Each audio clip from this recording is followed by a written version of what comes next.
Hey everyone, John here. I am extremely excited to introduce this episode of The Intense Life with John Mashni. I am speaking with my friend and collaborator, client, Kevin DeVries. Kevin, I have known for many, many years now. He has done some incredibly cool stuff. He's traveled all over the planet. He is an explorer. He has summited and climbed mountains. He has looked for the Lost Ark. He has made documentaries. He has made films. He has traveled to Mount Everest, and he runs a nonprofit called Grace Explorations, where he tries to reach men specifically, but lost people, and helps them to recover from their trauma and heal from their pain. And he is a master storyteller. And it's been so cool to be friends with him for so long and also to watch him along his journey. So I hope you enjoy this conversation. Every time Kevin and I talk, it is usually deep and fun and fascinating, and I love it every single time, even if it's a short phone call. He's also been through some near-death experiences where his heart stopped and he is still alive to talk about it. So I'm super grateful that he took some time to have a chat. We've actually spoken numerous times before, but we decided to record it this time. Please enjoy this talk with my friend, Kevin DeVries. All right, this is John Mashni. I'm here with Kevin DeVries, speaker, trainer, explorer. I would say just incredible person that I've known for a number of years now. And we've had some incredible conversations, incredible experiences. And really, I've tried to be a supporter of you, Kevin, for a number, gosh, I feel like it's been more than a few years. Yeah. And it's great to have a chat with you. And honestly, I look forward to every conversation because even if it's for something small, I feel like we always go to really cool and fun places, and honestly, like deep conversations that are important. So, welcome. Thanks for taking a little bit of time to chat. Yeah. It's always great to be with you, John. You've So, been a good advocate and supporter, cheerleader for projects. You have the soul of an artist as well, so you get what we do, and I appreciate that very much. oh well, thank you. Yeah, and honestly, one of the things I love about you is, and I remember seeing one of your DVDs early on from one of the kind of like documentaries you made.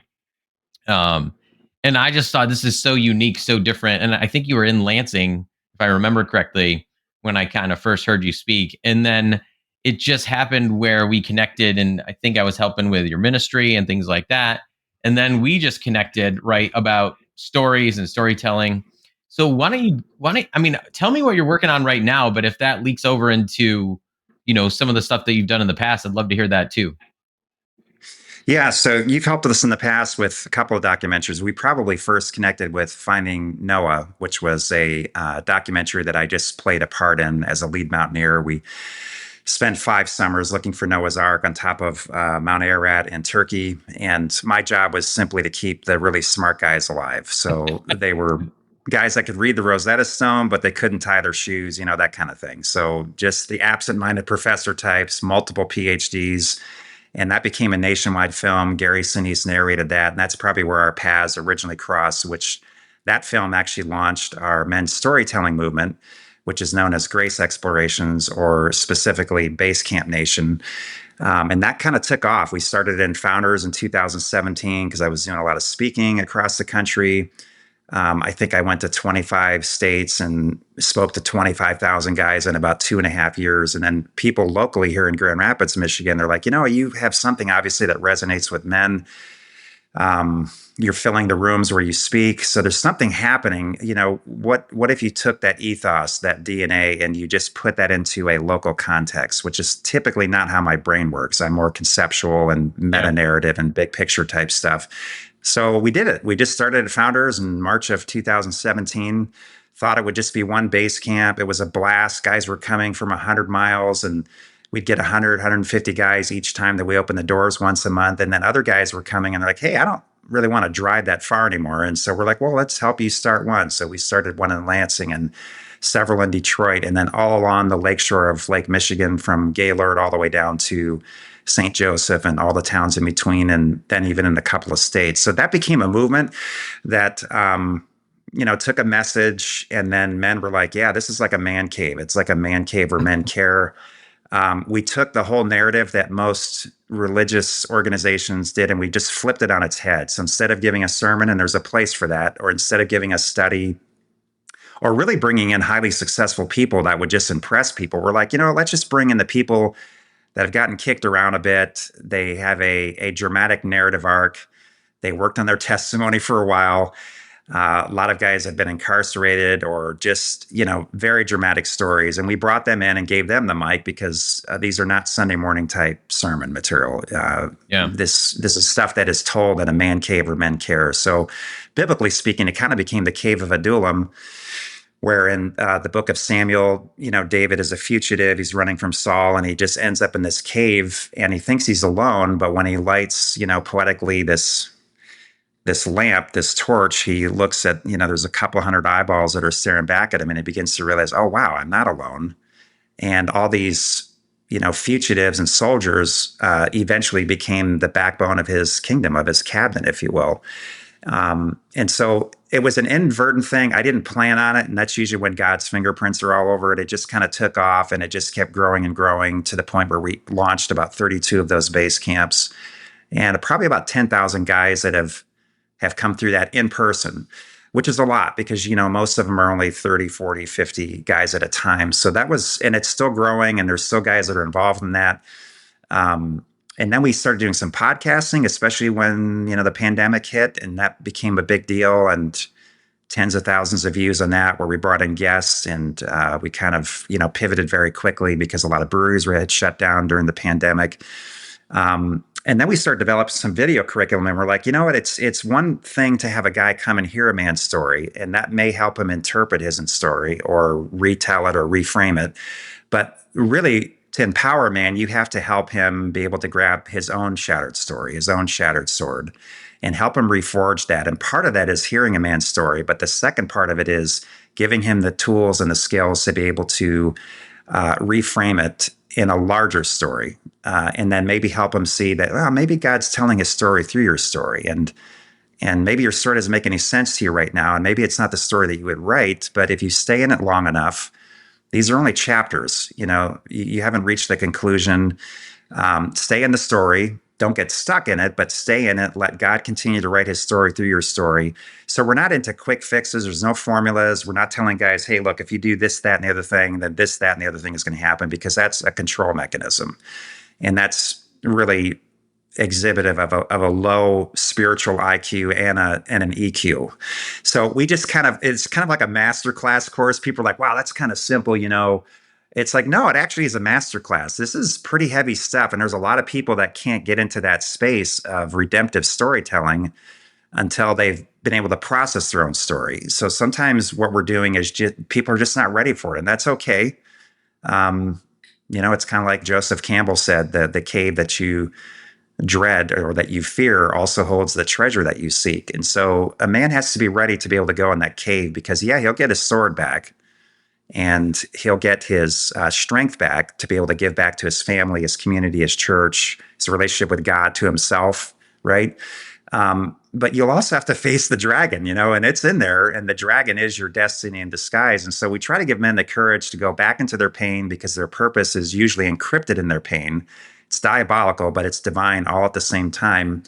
And then when he finds out that meaning of his story, then he's like, okay, wow, I can make sense. And then you have those epiphanies, those Joseph moments where he goes from the pit, and the pit actually becomes, or the prison becomes, the passage to the palace. Well, how could that prophecy have come true, that he was going to, his brothers would be bowing down to him, and he would be so powerful and so impactful? Well, it was a circuitous chain of events that made that happen. But when you read Genesis 45 and 50, and his brothers are bowing down before him because the land is in famine, and he is the second most powerful man. That's a whole other story within itself, next only to Pharaoh. It probably just hit him. I'm sure of it. He's like, man, I've seen this before. My brothers are bound down before me. They don't recognize me. They don't know who I am, because I've changed not only in my physicality, but in my metaphysicality. Like, I am a different person. I have gone through, the gauntlet of life, and I've come out a different man at the end of it. I don't know. It must have been a weird moment for him where he's like, oh my gosh, this is the same vision I had as a teenager, as a young man, that then preempted my brothers out of jealousy to want to kill me. And then they ended up selling me as a slave. And then I was falsely accused of raping another man's wife. And the Bible doesn't even exonerate him from that. But then he interprets a guy's dream, and Pharaoh has a dream and he can't figure out what it is. And somebody says, oh, I know a guy in prison that has that skill. And so all these things happen. But I think what helped him in that moment is he began to realize that as his destiny started catching up with him. He's like, oh, wow. And it's right there in the biblical narrative in Genesis 45. He says, you guys actually didn't send me to Egypt. Dramatic pause. God did. He just used your betrayal as a mechanism, as a hinge to put me in the right place at the right time with the right people. 5 chapters later in Genesis 50, he's like, what you guys meant to do, it was evil for sure. And you guys bore a heavy price, even heavier than what I bore, because of the guilt and the shame and lying to our father and all the stuff that you had to do to live this lie. But it really doesn't matter in the end, because what you meant for evil, God meant for good. And so sometimes in the grand scheme of things, God, and I don't have the bandwidth to comprehend this other than to say that sometimes lesser evils accomplish a greater good. And sometimes it's a lesser evil that's the only guide to accomplishing a greater good. So now you're giving the man hope. You're not giving him a formula. You're saying, okay, hey, whatever comes out the gates, God can help you process this. Stay in a band of brothers. We always said for the last several years, if you either journey together or you die alone. And so that became a big theme of the film that we did on Everest in 2022, because we're like, okay, we've done podcasts, we've done digital curriculum, we've done physical base camps, we've done small groups. What's next? How can we impact 1 million men with the gospel-centered storytelling event? Well, when you produce something digital, specifically a documentary or a film or a series or a docu-series or whatever, now you're reaching a ton of people. And so that came out in 2022. You and I, you were a big part of that. You were our legal counsel and gave us a lot of really good advice on how to structure that. And we are very grateful for that. And that kind of whetted my taste, but I'm like, okay, we did Finding Noah. That launched a movement. Then we did the True Summit, and then that became like a tool for men's ministry leaders. We kind of pivoted and became more of a men's ministry leader resource, because if you reach the guys that are reaching guys, you're just going to reach more guys. So that became a tool. It was not just a film. There was a digital leader guide that came with that. So guys could download the film in 4K, show it at their men's pancake breakfast or a men's retreat or a base camp or whatever the context was. And then they have all the questions pre-prepared. But then tied into that is also the Retelling Your Story video series, where we walk guys through a small group simulation of what it looks like to help a guy retell a story, and what are the steps and what does that journey look like. And now I've got the fever again to talk about this stuff, the third man factor. Yeah. Go. Well, tell me, one of the coolest things I think, and again, I just to go back to like the Everest summit, the True Summit. And I think I might have even, I'd been working with you on it for a few years ago. And actually a guy I knew was like, oh, I'm going to Mount Everest, and he's from Alabama. And I was just like, wait, you're going to Everest with like a group of guys.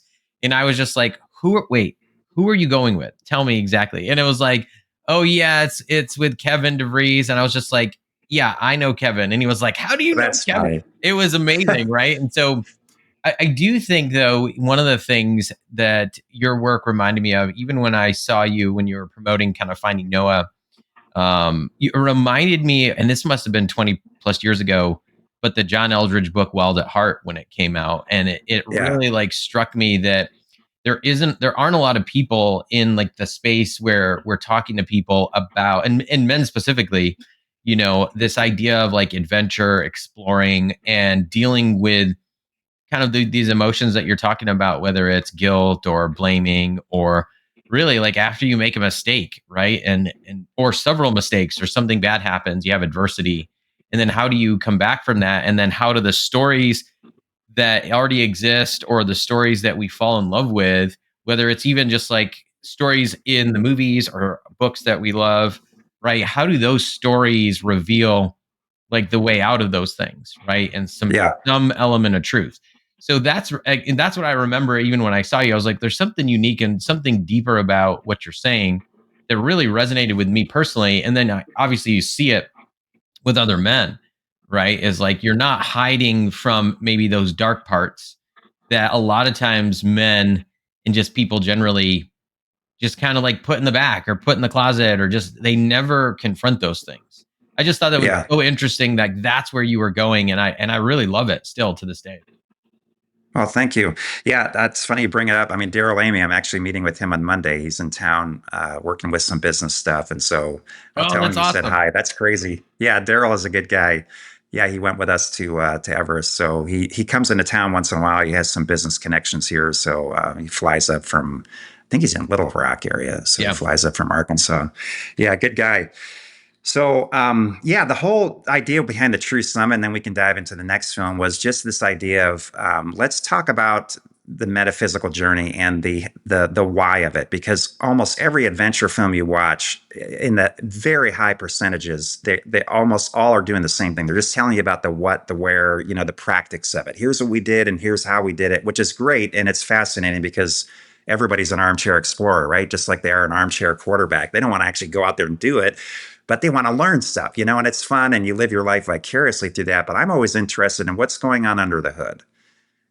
Finding Noah, for me personally, I know it was different for the scientists that we had, because they had academic objectives that were trying to be achieved. To me, it was all poetic. It was metaphoric. We were climbing Agrida, which translated back into, from Turkish to English, is the painful mountain.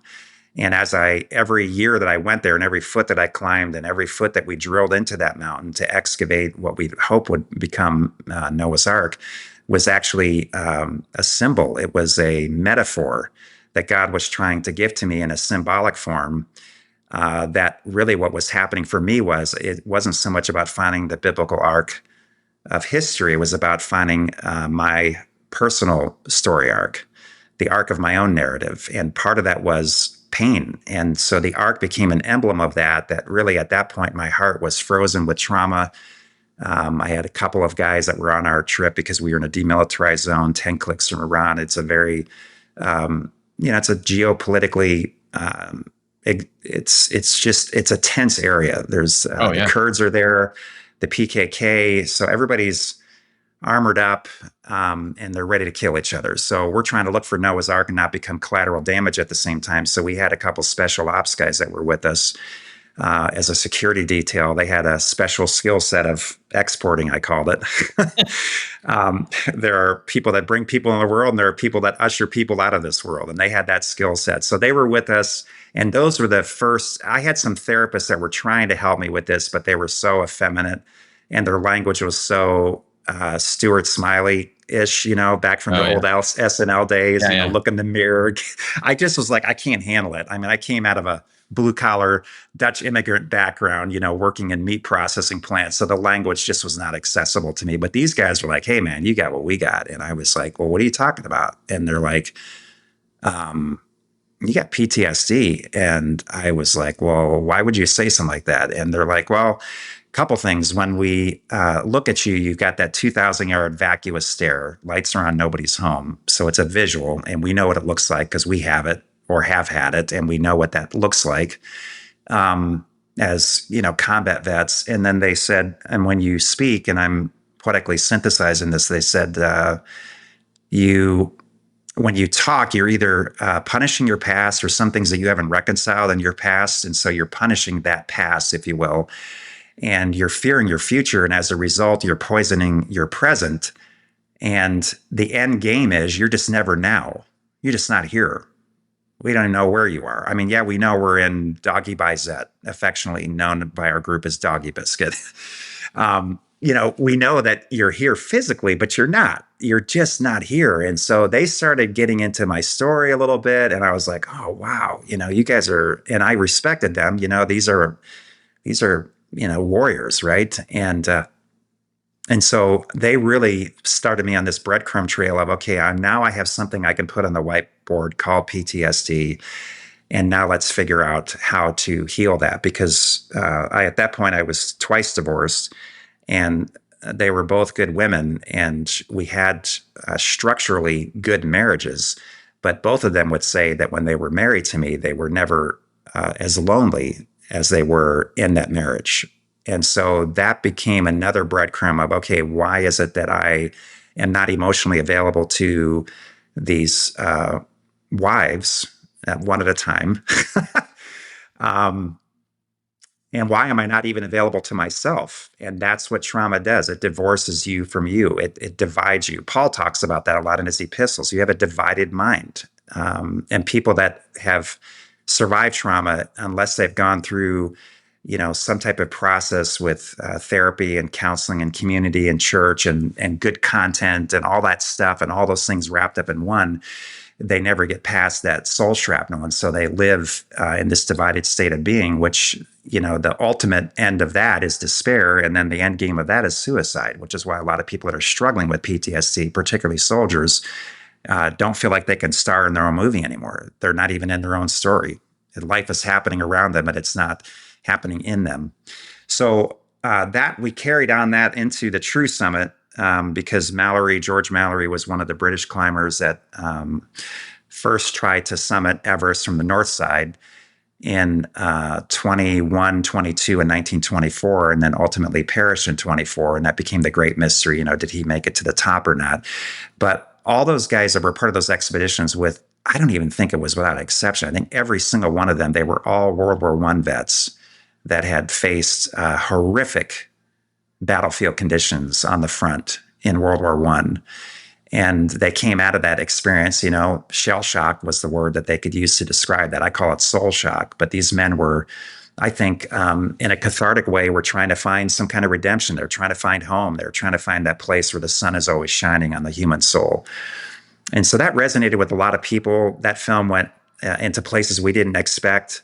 Tens of thousands of prisoners watched it because we partnered with a prison ministry here in town that partnered with God Behind Bars, which develops this Pando app, which at least 500,000, maybe even 1 million prisoners now have iTablets. They have electronic tablets, so they can download sermons, worship stuff. I mean, it's not internet access, so it's all been filtered. Even their letters now are digitalized, so there's no possibility of contraband coming in because everything is digitalized, whether it's a letter or whatever. So it was crazy. I mean, we could see the views, and these guys have got all the time in the world, and they paid for it, 50 cents or $1 or whatever it was. So we know they watched the whole thing because they have a whole bunch of time. They're doing time.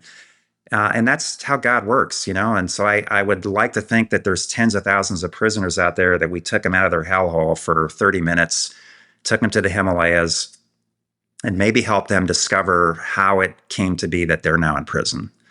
Because I'm sure they're all thinking that, like, how in the world did it come to this? This is not something I dreamed up when I was a kid. Hey, what do you want to be when you grow up, a kid? Wow, I'd like to be a prisoner. Nobody comes up with that.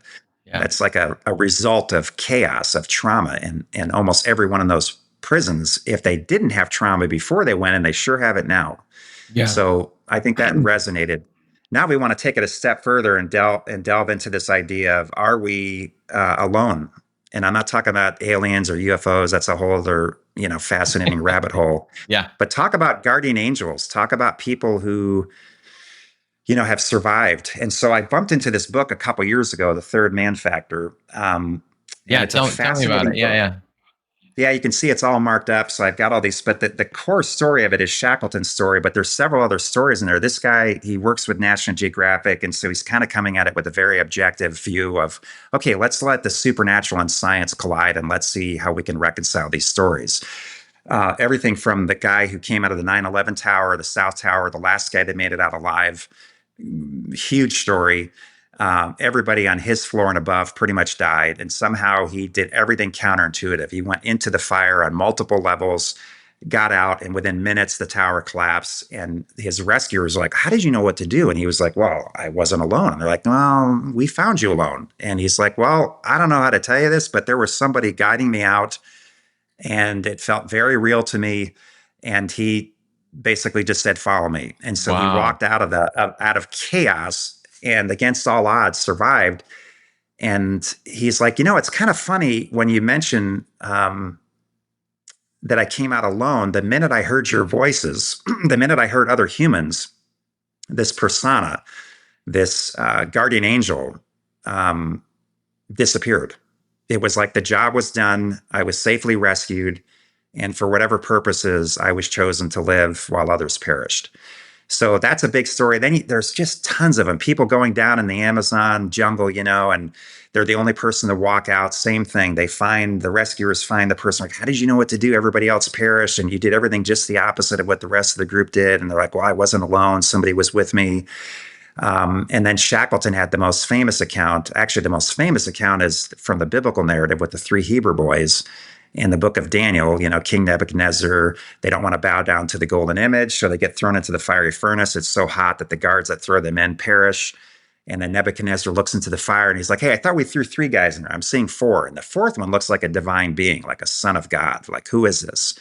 And theologians have argued whether it was an epiphany of Christ,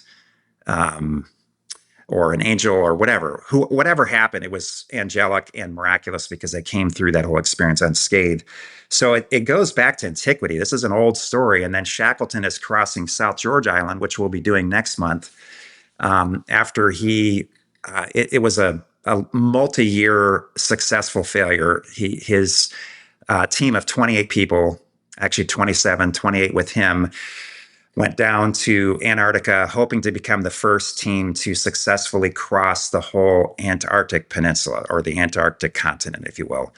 And they got stuck in the ice. The ship eventually sank. And so they're floating on ice sheets for months at a time, finally end up on this island called Elephant Island, but they realize that they're not in any shipping lanes. There's no whaling vessels. Nobody's going to find them. They're going to die in this island. So he, along with 5 others, hops in basically a lifeboat, 22 and a half feet, and crosses over 17 miles, 800 miles of the world's worst ocean, the Southern Ocean. They call it the Furious 50s. That latitudinal line is just notorious for horrendous waves. I mean, they almost sank several times because what they thought was the horizon or mountains were actually cresting waves, 30, 40, 50, 60 footers. So against all odds, they get to South Georgia.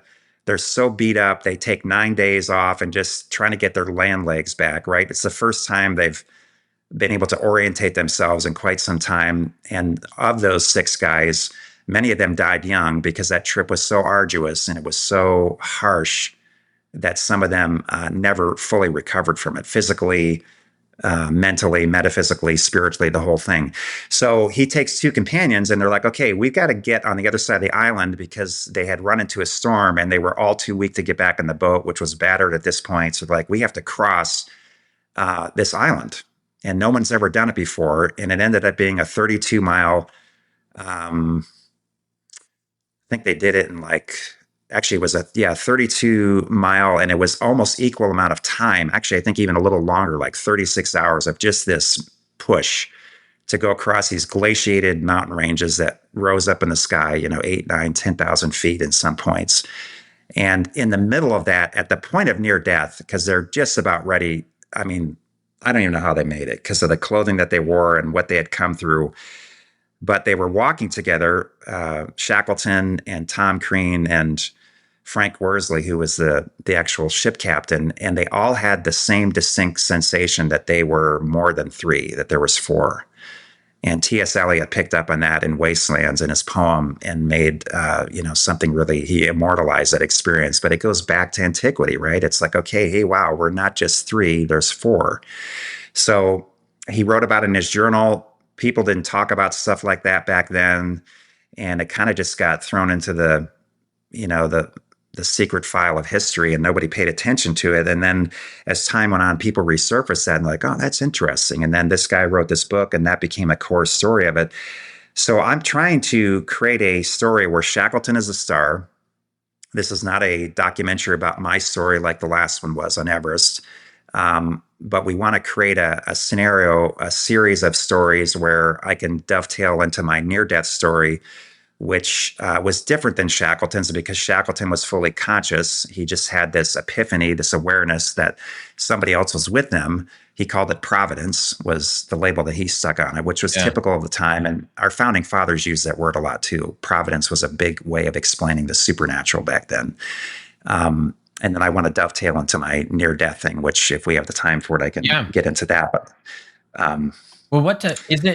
is the new project is it's basically you're going to Antarctica, am I right? Like, yeah, technically it's on the edge of Antarctica. So South Georgia Island is literally 1,000 miles from civilization. It's owned by the Overseas British Government Authority, so they have oversight of it. But it's literally in the middle of nowhere. So we're going with about 100 passengers and 100 crew on what used to be a Royal Dutch Navy vessel. And we're going to cross the world's worst ocean. And you know it's bad because the beds have straps on them, which just think about that. You know, if it gets that bad, the crew comes into your cabin, I've been told, and straps you down, which is, wow, this is like, you know, funny farm stuff, right? wow. So I hope that it's not so bad, but we don't want it to be so calm that we can't add something exciting to the narrative because Shackleton went through that. We're going on board a huge vessel. It's an expedition size vessel. But of the 100 passengers, 85 of those people are going there because South Georgia Island happens to be the Galapagos of the Southern Ocean. So there's more marine life there and certain species that are there that you won't find anywhere else, just like in the Galapagos. There's just wildlife there and marine life that you can't find anywhere else. So most of the people on board are naturalists. There's a good chunk of Shackleton fans because he's actually buried on the island per his wish on his final voyage, not on this particular one, but he came back again and actually died of a heart attack in the bay. And so they buried him right there in Stromness, which is the eventual goal as he was crossing over the island from King Haakon Bay to Stromness to find rescue, which he eventually did. He went and found the Norwegian whaling vessels there as they were processing whales. You know, oil was a big deal at that point. And it's really a very poignant moment in the story where they heard the whistle of the morning crew. And it was the first man-made sound they had heard in almost like 2 years. And so it was more than just a whistle. It was almost like hearkening them back to civilization. You know, they were living in this survival mode. And so then they were able to come back, rescue their other friends on the other side of the island. And then eventually, after multiple attempts, they were able to rescue every man, all the 22 men that they had left on Elephant Island. They were able to rescue them all, which is why it became a great, you know, success. Wow. The greatest successful failure in exploration history. There's no story like it. Every person to the man was saved. Of course, they came back to England and couple of them died in World War I right after that. So it was kind of like, wow, you know, you go through all this and then you die in a skirmish somewhere in a submarine. Wow. But yeah, one of the things that just intrigued me was my life is very much like him. He was, you know, really at his death, that kind of closed the chapter on what they call the golden age of exploration, because during that window, during a 25-year window, they found the Northwest Passage, so they were able to cross through the North American continent, you know, instead of having to go all the way around the Cape because the Panama Canal wasn't functioning at that point. So that was a huge deal. They had found the North Pole in that window, you know, right in the early 20th century. All these great geographic discoveries were made and geological. And so with his death, it kind of closed that chapter where, you know, we pretty much had the mountains mapped, and now the last frontier obviously is space or the oceans, you know, mapping those. So kind of close the chapter there. But there's been so many documentaries on Shackleton. I mean, just go on YouTube or anything, Amazon Prime, Netflix. There's just, it's a plethora of stuff, but they all do the same thing. He's a great leader. So here's what we can learn and bring this back to our company, to our corporation, to our community, whatever. So they take the leadership dynamics, which is great because he was a great leader, but they don't really deal with the why factor. And the why factor is, like most explorers, we're kind of running from stuff. And that's what's driving us to do crazy things. And in the process, we may find something that's incredible, but we're being driven by forces that we barely understand because they're subconscious. So in his particular case, a lot of biographers, you know, he had marital trouble. There may have been infidelities there. There's no proof of it, but people are just piecing things together through anecdotal evidence. So there was probably that in the backdrop. I'm sure that he didn't feel like he was a good father or a good husband because he's just gone all the time. So his wife is literally raising the family. He's constantly in debt because he's always having to raise money for these extravagant explorations and expeditions. And he had some business dealings that had failed, and there was some fraud that was connected with that. So he's on the run, right? And nobody talks about that, the why. Like, why are you doing this stuff? Yeah. And that's a bigger part of my story because we like to say it this way, that if you can't, whatever you can't internalize, you always externalize. So if you meet someone that's in the gym 4 or 5 hours a day, just pumping, pumping, pumping. Yeah, I get it. There's an adrenaline and there's dopamine and you get a hit, all that wonderful happy chemicals that you put into your body. But you're also, it could be indicative. In fact, I would say almost always that you're not doing anything on the inside. So it all gets externalized. Oh, it's which for me is super interesting. Yeah. Yeah, I mean, it's so subconscious. People don't even realize it. But when I look at all the people I've climbed mountains with, we're all struggling with some form of trauma or failure that we're running from. And so we're looking for this Hail Mary slam dunk, find Noah's Ark, climb Everest, do this, do that. And so, our identity gets wrapped up into that. And that's one of the points that we drove home in our last documentary is if you don't know who you are, you will always be defined by what you do. And most human beings are actually human doings. They just don't even know who they are because if you don't have a strong spiritual compass or a spiritual sensitivity, your identity is always spiritual first and foremost. And if you can't connect to that spirituality, which for me as an evangelical Christian it is, I'm a beloved son of God. And like I said in the film, if that's not enough, then nothing is. So you start with that. Okay, I'm more than a soldier. I'm more than a servant. I'm more than a sinner. All these other metaphoric levels of the mountain that you climb. At the summit of that mountain is sonship. You are a son of God. And as a result of that, your relationship with God is familial. It's family. And you come to him as a father. And now you can draw that parallel of how good or bad of a dad you are, right? And how you love your kids, even when they don't love you back.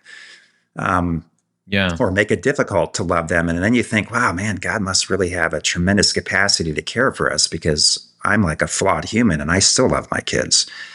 And I'm still trying to do the best that I can. And there's nothing that can separate that love that I have for my kids. And then you begin to parlay that to God. And it's like, wow, there's an undeniable bond there. And then it becomes like, okay, I think it's all about coming back home. God leaves the light on. He leaves the door open. And when the prodigal parts of ourselves, the Pharisee that throws the mud or the prodigal that wallows in the mud, when those are reconciled with our sonship, we come back. Instead of groveling and begging, we come back to a father whose arms are wide open.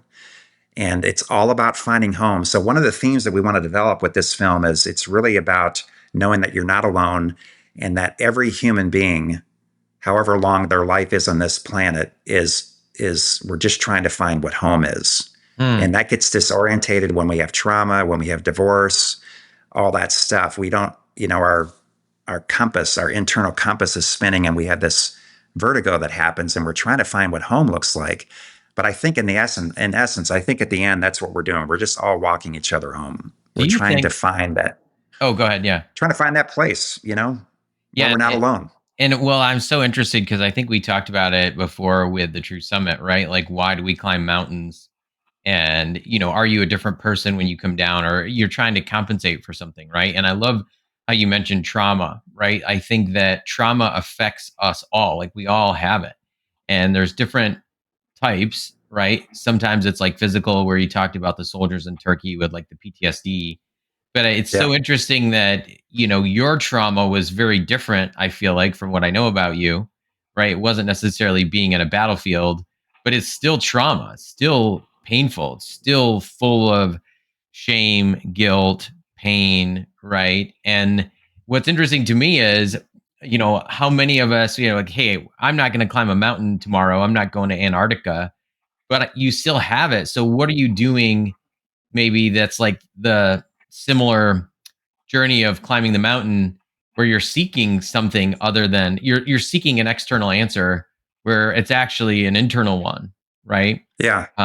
We are seeking something that we know we're not going to find it, or maybe we don't know, we're hoping, and maybe hoping the journey to the top or the journey somewhere gives us what we want. But I think what you're saying is it's an internal journey too, just as much as an external one. Yeah, they're concurrent. So I like to say it. Actually, it was a explorer here in the Great Lakes. They were looking for, if I'm saying his name right, LaSalle, who was one of the original Jesuit priests that came to the Great Lakes. And I think his boat was called the Griffin or the Griffith. I think it was the Griffin. But anyway, it's like the Holy Grail because it would be the oldest shipwreck in all of the Great Lakes. And so I think they eventually found it. If I remember correctly, I believe it was off the coast of Wisconsin and Lake Michigan. But he said something that stuck with me, and it was years ago. He's like, sometimes and I paraphrase it, I actually poetically changed it, but it was something along the lines of, you go on this journey and you're looking for something, but it's the things that you find along the way that are most important. And so I kind of changed it poetically and said that the greatest discoveries are what you find or who finds you when you're looking for something else. So I think the way God initiates our journey, our story, our redemptive healing, all that stuff, he just has to get you out the door, whether it's the hobbits in the Shire or Abraham, just get out that door and get on a journey and then let God guide you. But you have to do something physical. So you're right. They happen concurrently together. What I found in the last couple of years since doing the True Summit, because I'm right there at base camp with our director, and he asked me, "Hey, you're right here, man. You've been wanting to climb Everest your whole life. What are you thinking? What are you feeling?" And I'm like, I could care less. I feel like I've already climbed Everest, within. And then I think I said something like, the greatest climbs are not, the hardest mountain to climb is not Everest. The hardest mountain to climb is the mountain within. And then we talked about some John Muir stuff, where you don't actually climb the mountains or go into the mountains. The mountains are actually inside you. He was also famous for saying that, I found that every time I went out into the mountains, I was actually going in. So he understood that there was a concurrent. It wasn't either or, it was both. So, but what I found since that film is that when you know what your identity is and you have that pretty solid, spiritually speaking, then it shifts the focus on, and this actually works for relationships too, the people that you love the best are the people that you need the least. And people are like, "Whoa, what does that mean?" Well, think about it. If you really need somebody, that's where codependency, clinging, all that stuff, that emotional baggage that you carry into the relationship. This has to work. I need. What if that need is met by God and you're validated by God and you're healed by God? So now you can come into a relationship or into an expedition. You're like, I don't really need to do this. I just simply want to do this. So then you can bring it to a relationship, say, I just want to have somebody to love, right? You don't need, it's not like, oh my gosh, I can't function without this other person. I need this person to complete me. Well, let's tweak that word. Maybe it's more about complementing and certainly not competing. A lot of the genders now, a lot of marriages are just like competition.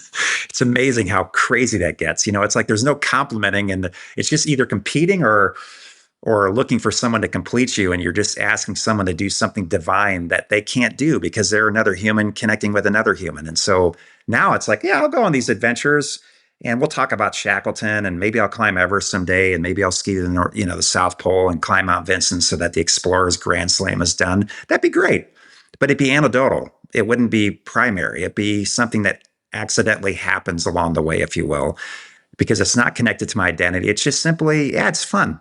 Now you come full circle. You come back to Mallory, when he was asked in 1923, I think it was in New York City, he was on a fundraising tour between his 22 and 24th expedition, 1924 expedition. And there's, one of the reporters said, well, why do you want to climb Everest? The why, right? And all he could say was because it's there. Yeah. And I think that was indicative of the fact that the reporter had touched a nerve, but it's not untrue either. It's just there. It's a goal. It's a mountain. It's metaphoric. It's mythic. It's real. It's tangible. So we're trying to get under the hood and talk about, okay, what happens in near death? And is there an afterlife? And is this the only life that we have to live? And are we living it alone? Are there benevolent beings out there? Are there the shining ones, in a poetic sense that are out there that will help us and rescue us? And what do angels look like? And do they look like humans? And how do we know when they're helping us versus a good Samaritan? And so you have all these multiple things that happen in people's lives that are unexplainable.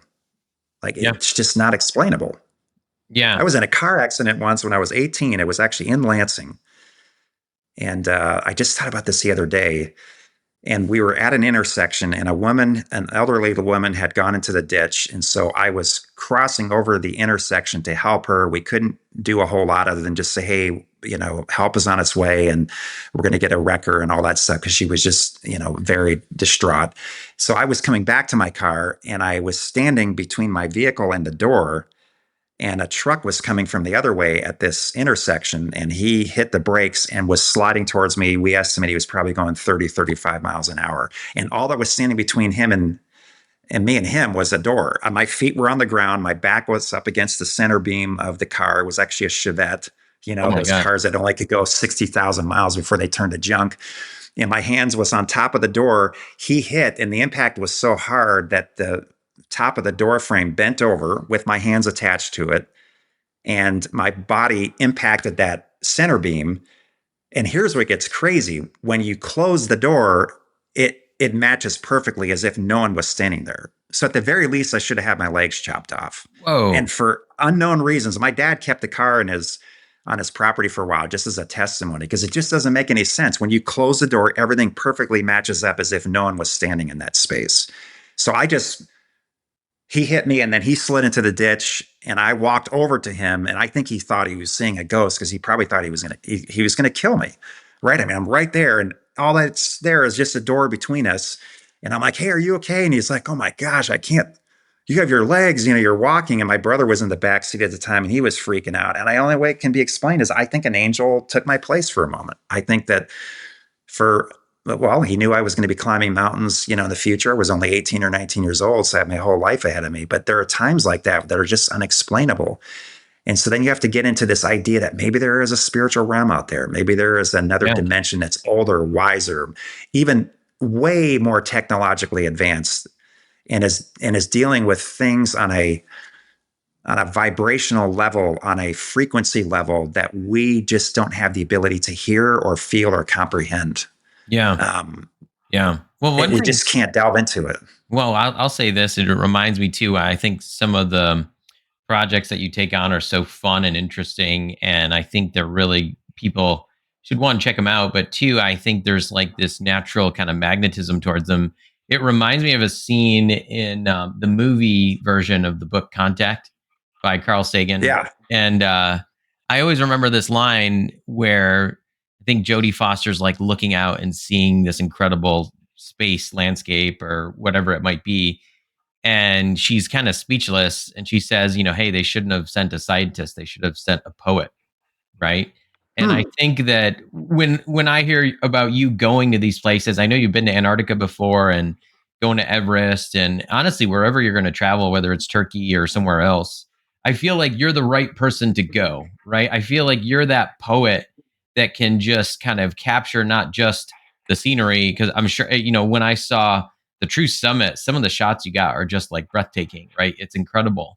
But you also can capture those emotions and like that processing of, hey, what am I doing here? Why am I here? Who am I? And I think that's one of the best things about hearing about you going on a new project and traveling.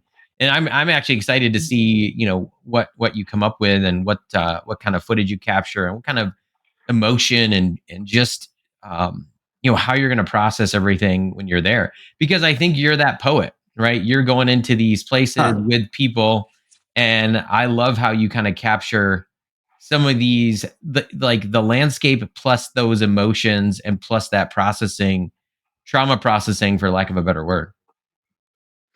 Yeah, I appreciate you saying that. I think the beautiful thing about poetry is anything is possible. It's elastic language, and it can mold, and it can shape and create worlds. When you look at myth makers like the C.S. Lewis and the Tolkiens and all the others, Martin more recently, they just had that ability to shape worlds out of words. And so, yeah, I'm just trying to use the gifts, whatever they are, that God has given me. And if I don't consider myself a poet in the classic sense, but my language and my thinking is poetic for sure. Yeah, I have poetic sensibilities. And if I can help maybe give words and language to things and help, maybe it's like an interpreter of dreams, if you will. Maybe you could even say that Joseph was a poet, right? Yeah. Because he gave language to a dream that this king, this Pharaoh, could not comprehend. And he was able to take those images and begin to process, okay, here's what these cows are, and here's what this wheat is, and this is famine, this is plenty. And so he was able to take, moving images and words and be able to describe and interpret those. So maybe that is a gift that God has given me. And I think a lot of explorers, are also poets as well. A lot of pilots are people that live on the edge. There's something poetic about their life. And it's why we tend to have very high highs and very low lows. I look at these guys that work for a company for 30, 40 years, and they've got their retirement set and they're just dialed in. And I'm like, I just respect that, but I just cannot do that. I just put my sails up and see where the wind's going to go. And I know that drives certain people nuts that have to have more certainty, but it's almost over certainty, where it takes the flavor out of life, because and that's what some people are saying about Christianity, and a lot of sermons and a lot of films that come out is we have an addiction to certainty. We have an addiction to nostalgia. We want Mayberry. We want, things to be happy. We want those Disney endings, right? And I've just said, I don't feel like that's real life. I mean, give people hope. Maybe that's why for me, films like Braveheart and Gladiator resonate so much, because, spoiler alert, the hero dies, right? Yeah. I mean, that's the gospel too. I mean, Christ is resurrected and he ascended again. So he comes back, but that was a pretty bad story for a while until, Tolkien's word, a eucatastrophe happened, an unexpected, unlooked for, spectacularly good ending that no one could have foreseen in the resurrection. And so we're trying to give people hope, because I think a lot of people feel like they're alone. And I'm careful with how I put this together, because my great aunt probably died with Corrie ten Boom's sister at Ravensbrück, which was a concentration camp where they put a lot of Dutch people. And I am not Jewish, but my family hid Jews and worked with Jews. And so my great aunt, my dad's aunt, was a nanny and worked with a Jewish family. And when they took the Jewish family, they just took everybody in the house. Didn't, if you're working for a Jew, you're just as good as a Jew, apparently. So, but Corrie ten Boom was famous for saying, and her release was miraculous. Like, there's no other way to explain it, how she was released from that prison, because within days, I think almost all, if not all, the women in there were killed. And just a series of miraculous events allowed her to escape. But her sister died there. But she was always famous for saying, you don't know God, you don't know that God is enough until God is all you have. So I think there's something about putting yourself in a space. And I told a group of guys in January of this year, I said, I'm kind of at the age right now, and I've kind of done a lot of stuff and I've checked a lot of boxes. I'm just tired of doing stuff that I can do. I want to do stuff where if God doesn't, I don't like to use this word show up, because that's just not even biblically accurate. It's more of, we're just not aware that he's there. He's always there everywhere. But I want to be a part of projects that if God doesn't help me, it's just not going to happen. And this is one of those projects, trying to raise money for it, trying to accomplish it. I mean, we're crossing a rough ocean. We're crossing a glaciated, terrain, and there is no rescue. There's no permanent inhabitants on South Georgia Island. There's no landing strip for either a helicopter or a plane. They couldn't reach it anyway with their fuel limits. We're 1,000 miles from anybody. Wow. So we have to cross this glacier, and the ship is on the other side. But if something were to happen midway, there's no rescue team. This is not like the Colorado Rockies where the cavalry comes. No, you have to figure it out. So we're kind of putting ourselves, I wouldn't say in harm's way, but there are definitely safer things to do than this. And it's all calculated. And we're going with a guide company. I went with them to the North Pole years ago. They know what they're doing. They're dialed in. They've done this twice, maybe 3 times. So we're going with the best. But it's not without risk. And so I just encourage people, don't do stupid things to see if God will come through. But at the same time, if there's no risk in what you're doing, I don't even know if God's a part of it. There has to be some element where God has to help you. I mean, what a boring life. I just thought about this morning. I'm just trying to avoid a boring life at this point. And man, I see a lot of guys my age, they're heading towards retirement and they've worked hard and they've done all those things. And then they play golf into oblivion and just do stupid stuff and spend money on stupid stuff. And nothing has an eternal perspective or value to it. And they're literally dying of boredom. I lived in Bradenton, Florida in my middle school years, in between the companies that my dad owned. He sold one, and before he jumped into another one, he took a 2-year break because he didn't have a child. That he grew up in, Nazi-occupied Netherlands as a boy. So he just kind of had like a midlife crisis, kind of a break, if you will, halftime. And I just couldn't believe all the guys that were down there. Almost all these people were from the Midwest. It's a big retirement area. And you could just see the despair. They just were bored out of their minds. They were used to working 40, 60, 70-hour weeks, good blue collar, hardworking guys, and there's only so many golf rounds that you can play. There's only so many boat trips. And usually a lot of those men in particular would be dead in 3 to 5 years. It's just, I think they're literally dying of boredom. There's something about putting your feet on the ground when you wake up in the morning and you've got purpose, right? Absolutely. So I'm trying to, and I know you're young enough that you're trying to do this as well, because you're living not only in the legal dimension, but you're also an artist. You're acting, you're doing things that are part of your soul, that are generative, that are life-giving to you and to others. But the trick of it is try to build a lifestyle that you can't retire from. Yeah, that's the trick. What do you think? That is more to. Oh, go ahead. That has more to do. It has less to do with making a living. It has more to do with leading or living a significant life. And that's hard because we always want to monetize everything, right? Yeah, I think sometimes just being, like, I think of it as being authentic to yourself, right? Like, if there's an authenticity, like, who are you?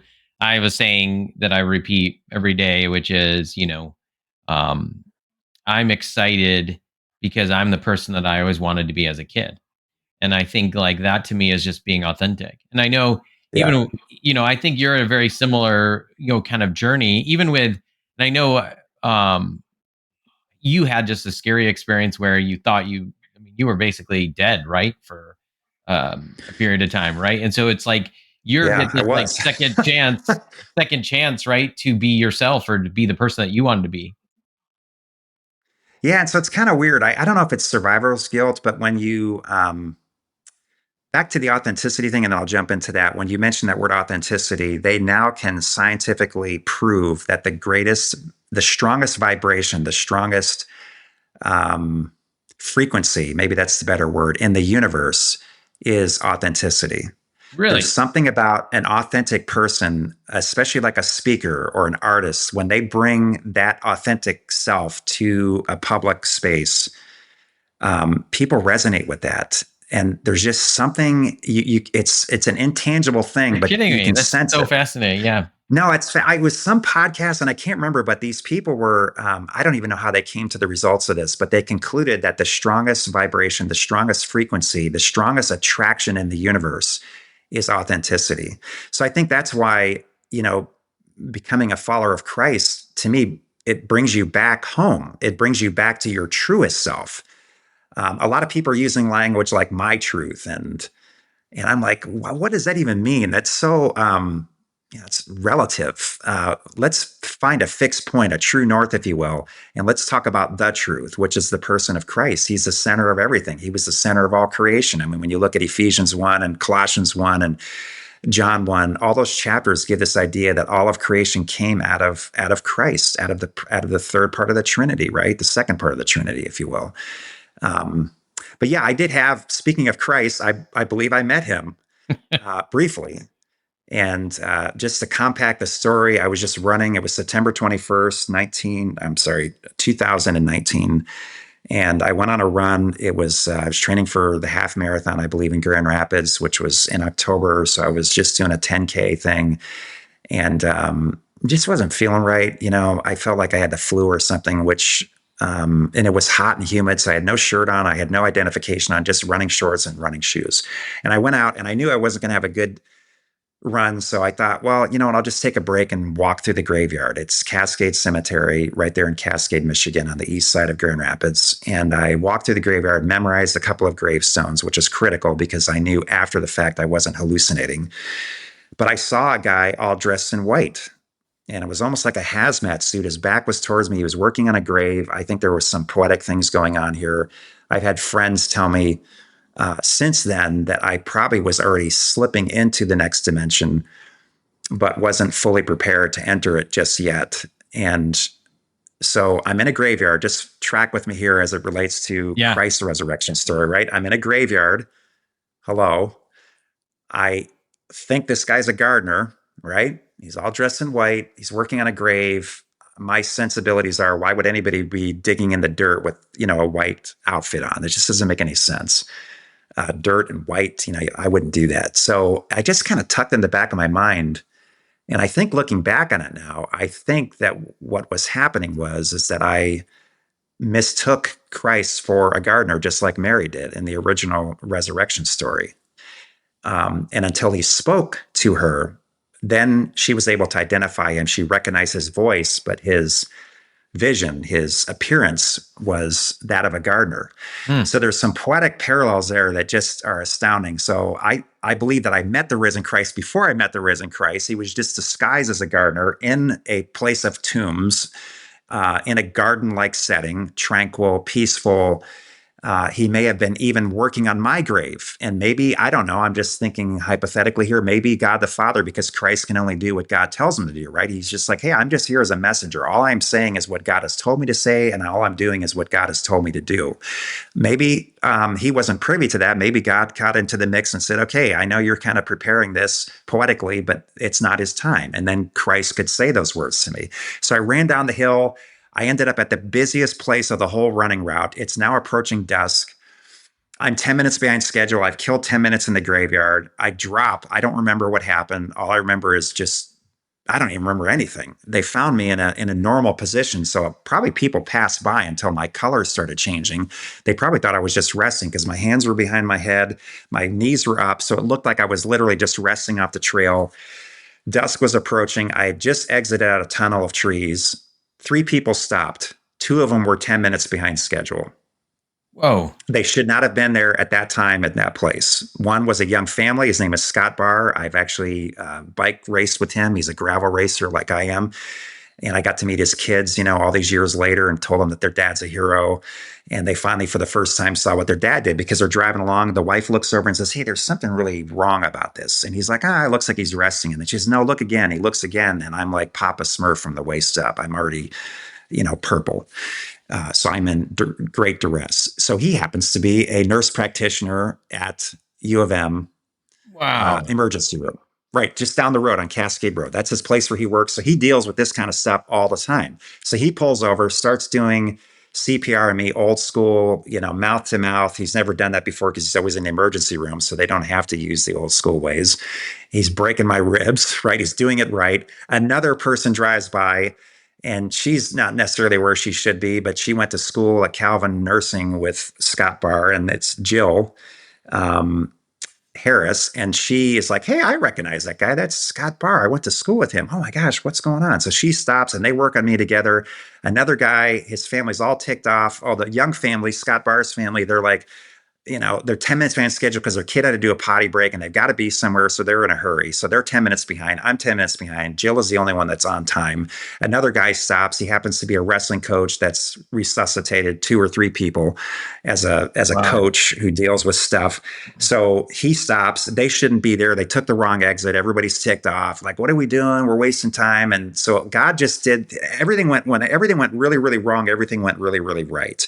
While they're doing their thing, they were probably working on me for 10 or 12 minutes. So I probably had no heartbeat for up to 15 minutes. Wow. I'm looking now down at my body. They're not even there yet. I've already exited out of my tent, out of my skin suit. I'm now soaring up over Pine Ridge Elementary School. I'm soaring over my friend Drew DeVries' home that I've done fire pits with, no relation, just a friend. I end up now back in Cascade Cemetery. The guy his back was to me, this masculine form that was back, his back was towards me when I was still conscious, is now facing me. There's so much light coming out of him. but it's not the hurtful kind of light. It's just a full revelation light. Like he knows everything about me and still accepts me. So all this light is coming out of him, and it feels like light that darkness has never touched. Like, because darkness is really not a thing. It's just an absence of light, right? It's not a thing. It's just an absence of a thing, which is light. Yeah. So much light is coming out of him. And then it goes further than that. It's not just light, but then this love is coming out of him that has never been felt by fear, perfect love, which drives out all fear. And then thirdly, there is so much life in this person that death will never defeat it. It cannot be defeated by death. It just lives on in another dimension. And then I began to think, okay, what's going on here? This is crazy. I don't know what other people are doing in Chronos time, but I'm in Kairos time. I'm in God time. I'm in celestial time. I'm in another dimension. Every second could have been a million years. I don't know. Time means nothing. It's suspended, just like being at the North Pole or the South Pole. What is time? I don't know. I'm an astronaut. All the time zones are colliding together. Who knows what time is? It's irrelevant at this point. It's just the moment matters. Everything is in the moment. So I'm fully present. And I feel like, okay, this is there's a familial connection, which is why I don't think it was an angel. It felt like he's my brother, right? And as adopted children of God, in a sense, Christ is our brother, right? Because he's the true Son of God, the full Son of God, not adopted, but biological, if you will, if that word even applies. And then I felt like, nah, he's more than that. He's like a captain. This is a guy I would follow into battle. Like this is a band of brothers. This is a King David kind of guy, someone that attracts mighty men by his authenticity, right? That vibration, that frequency. And then I felt, no, it's more than that. There's sovereignty here. This is a king. This is somebody you gave your life to. This is someone you pledge your highest allegiance to. This is someone who is your Lord in the purest sense of the form of the word.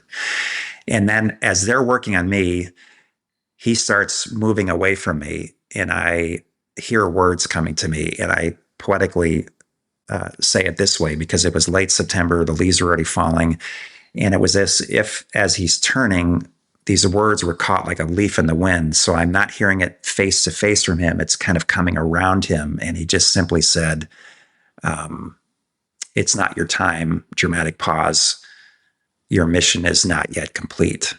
And then he disappeared. And then the next light that I saw was the ceiling of the ambulance and all the medical stuff around me. And then what it gets really crazy is 3 months later, Frederick Meyer's youngest son actually owns Life EMS. He never wanted to be part of the supermarket empire.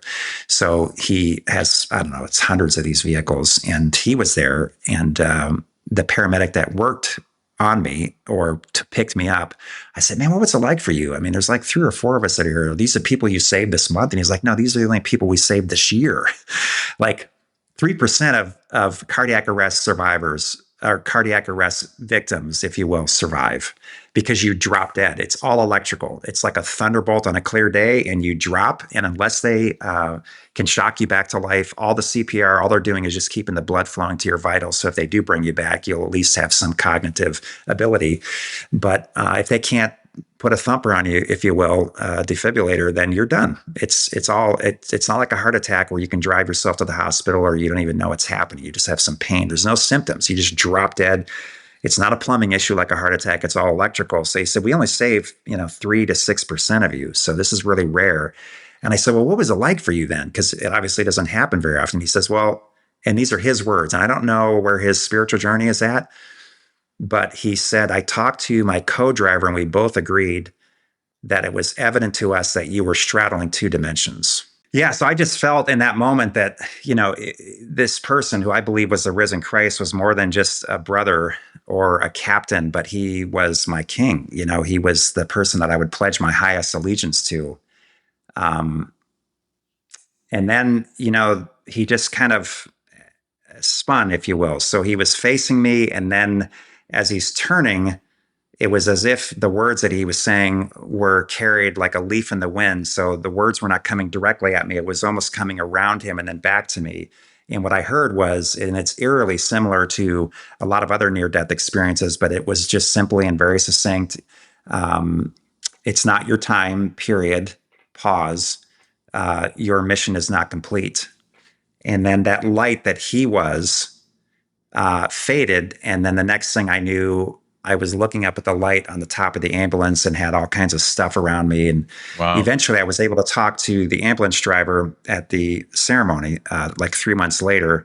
And there's like 3 or 4 of us that were being celebrated, like, hey, these are good stories. And I was like, wow, man, are these the people that you saved from, cardiac arrest like this past month? And they're like, no, it's the whole year. We only saved like 3 to 6% of you guys, because if we can't put a defibrillator on you, you're gone. It's an electrical storm, and it's like a clear, a thunderbolt on a clear day, and you just drop dead where you are. It's not like a heart attack, which is plumbing. In layman terms, where you can literally drive yourself to the hospital. You have symptoms, you feel things, nausea, numbness, all that stuff. It just hits you and you don't even know it. I mean, it's not a bad way to go, actually. But if they can't put a defibrillator on you quick. So I was pushing probably Amazing. I was pushing the 15-minute threshold. So I asked him, I was like, well, what was it like? And he says, well, it's funny. I talked to my co-driver and we both kind of came away with the same conclusion. And these are his words, and I don't know where his spiritual journey is at, but he just said it was obvious to us that you, in his words, were straddling 2 dimensions. Wow. You had gone somewhere and you're still partly there, and now you're back here, but you're not all here. You've got a foot in each dimension. And I thought, wow, that's exactly a great summary of how it felt. It was like I went to visit somewhere and then came back. Wow. Now, how do you think that leads to this next project or affects this next project? Well, so when you come back from that and you realize that, hey, you can line up, 1,000 people and only 30 of them are going to survive, you kind of walk away from it saying, much like a combat vet, like, okay, everybody around me died and I'm still alive. Like, what am I? It's like a Saving Private Ryan moment, right? Where you find yourself back on the beaches of Normandy and you're trying to speak to the Tom Hanks character Matt Damon is as an elderly man. Did I do well? Did I make it worth it? Right. Which was Tom Hanks' character. That's what he said. Make it count, make it worth it. Because so many people had died to find him and then for his life to be preserved. So I kind of have a little bit of that of like, okay, the mission's not complete. So God, how can we leverage this story for your glory? And that's where this whole Shackleton thing came up, is like, okay, let's make Shackleton the star because he's a well-known entity and I'm not. So let's just piggyback and put this story in his story as a sub-story, and then let people be drawn to it, because we're going after the adventure enthusiasts, because we're following Shackleton's footsteps and he's one of the great explorers. It will also appeal to the soul survivors. There's going to be some redemptive language that people can pick up on and how healing and journeying looks like. And then there's also an element of spiritual seekers, people that are like, hey, I want to find out if there's another life. Like, am I alone? Are there guardian angels? And what happens after death, all that stuff. And then I think there's another 4th category of people that are just like, give me leadership stuff. I need content. I want to be able to lead my people better. And I hope that this film will help with that. So you can kind of see it's 4-dimensional. We're trying to go after the physicality, the adventure enthusiast. We're trying to go after the soul person who's like, hey, I need some healing. We're trying to go after the spiritual person, and we're trying to go after the cerebral person. And hopefully, if we do the film right, it'll be 45 minutes in length, although we're kind of toying around making it into a reality series rather than a traditional standalone documentary, which kind of narrows your audience a bit. Some people just have an aversion to documentaries, so they immediately tune out. But if you position it as a reality docu-series, I wouldn't say docudrama because there's no one acting. Yeah. But now there could be more and then there's people that are more interested in distributing the film, because now we're talking about a series of contents rather than a standalone. Yeah. And we'll have to talk about that more as you get closer to it. Yeah. Tell me the name of the project, where people can go to learn about it, where they can go to learn more about your other projects and you personally. Yeah, so it's funny. We don't have, I've sent out newsletters on this to our partners, but it's not live on any website. I can send over an Adobe attachment or something, but the best thing to do is just to email me at kevin@truesummit.llc, and I can send back some links there. I do have a website as well, and it's just truesummit.llc, and there's a bunch of stuff in there, but they'll find our last film, The True Summit, in there, but they won't find this new one because we're still in the fundraising phase. Got it. Well, Kevin, it's always a pleasure to chat and spend time with you. And I love the stories, and I just think you're inspiring, to me personally, but to so many other men and people. And keep going, man. And I know, we're probably gonna collaborate on the movie or whatever, the film or the product. As always, reach out anytime. And it's been so cool to hear some more stories and kind of dig deeper into really our souls, right? And to kind of try to mine those for the things that we need to get from them. So Yeah. it's been an Yeah. honor Let's to have a chat. conversation after we get some of the filming done on the Yeah, other I end of love it. it. I love it. Love it. Well, it's And then been a talk a little bit about your projects and your acting I and all know, that. That would be yeah, fun my too. acting career, yeah, it might be a short or at least minimal, but yeah, it's been so healthy to just be back in storytelling mode for me personally. Yeah. So that's been That's awesome. where the good stuff is, man. That's right. That's right. Create something. You got it. Yeah. I think that's the key a lot of times to um, just being content, being happy is creating something, right? And just something, whether you're doing it with your hands or your mind, sometimes a business, sometimes something else, but just create something. It does do something to you. Yeah. It's the image of God at work in us, right? We're co-creators. We get to name the animals in the garden and till the soil and create things or something. It's very God-like, if you will. It's Yeah, divine. I totally agree. So, I totally agree. yeah. Yeah. All right. Well, thanks again, Kevin DeVries, and can reach out and find him. And this has been John Mashni with The Intense Life. See ya. Thank you, John.